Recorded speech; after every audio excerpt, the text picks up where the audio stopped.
pemirsa semua. Selamat datang di Rumah Podcast bersama saya Christina Tloim dan saya Chelsea Kehi yang akan membahas mengenai perundungan atau bullying. Jadi, apakah perundungan itu sebenarnya? Apa faktornya dan apa saja hal yang mempengaruhinya? Jadi, bullying adalah salah satu tindakan penindasan atau kekerasan yang dilakukan secara sengaja maupun tidak sengaja oleh satu orang maupun satu kelompok masyarakat dengan tujuan untuk menyakiti seseorang secara terus-menerus. Oke, jadi faktor bully itu juga bisa berasal dari keluarga loh. Karena apa? Karena keluarga adalah tempat pendidikan untuk orang-orang paling pertama. Oleh karena itu, biasanya orang yang melakukan tindakan bullying, ia mendapat perlakuan keras di rumah. Bisa juga karena terlalu dimanja sehingga apapun yang dia inginkan harus tercapai dan terwujud. Bisa juga dikarenakan oleh pola pertemanan yang tidak baik dan kasih sayang orang tua yang belum cukup untuk dirinya. Akibat dari bullying ada dua. Yang pertama adalah jangka pendek dan yang kedua adalah jangka panjang. Dalam jangka pendek adalah gangguan psikologis seperti depresi serta gangguan kecemasan dan gangguan tidur. Jika dalam jangka panjang, maka terkadang si korban cenderung untuk mencoba untuk membunuh diri. Wow. Nah, di sini saya punya sebuah berita mengenai siswa SMA negeri yang memukul gurunya sendiri saat jam mata pelajaran sedang berlangsung. Wow, seorang siswa memukul gurunya sendiri. Menurut saya ini agak aneh sih. Jadi mari kita bahas. Oke, bisakah teman Chelsea menceritakan bagaimana kronologisnya si pelaku ini memukul gurunya sendiri? Dari yang saya baca, katanya si pelaku ketika memukul ibu gurunya itu pada saat pukul 7 pagi. Katanya pada saat itu mereka sedang melangsungkan penilaian tengah semester. Ketika si guru menjelaskan, katanya si korban tidak mau mendengarkan. Dan awalnya si guru menegur, namun si korban pun tidak mau mendengarkan. Karena terlalu emosi, si korban pun akhirnya memukul gurunya dengan cara yang seharusnya tidak pantas untuk seorang siswa lakukan kepada gurunya. Jadi, menurut Christine, masalah ini disebabkan oleh si siswa itu sendiri, gurunya, atau keluarganya. Mungkin saja dikarenakan oleh si siswanya ini sendiri atau pelaku ini sendiri.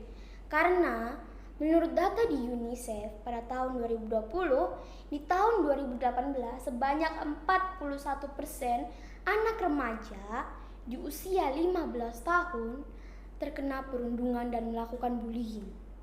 Hal ini sangat disayangkan. Karena apa?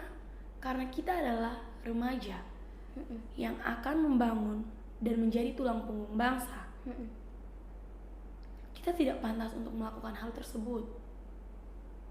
Jadi, apa sajakah yang mempengaruhinya sebenarnya? Mungkinkah karena faktor pendidikan atau karena jiwanya yang tidak mau untuk didisiplinkan atau bagaimana sebenarnya?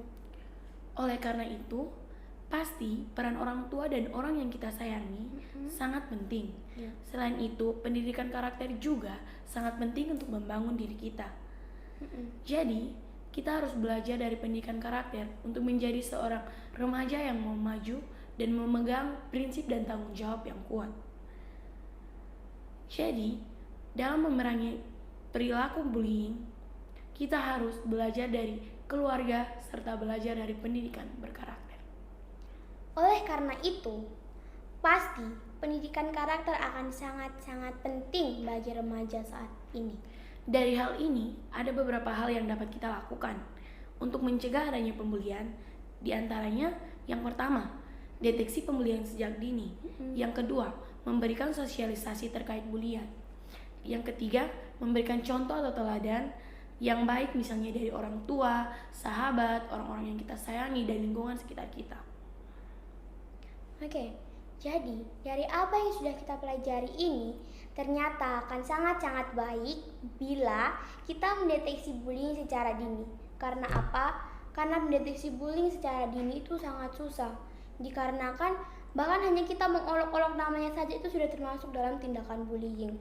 Oleh karena itu akan sangat penting jika kita mendeteksinya dari dini.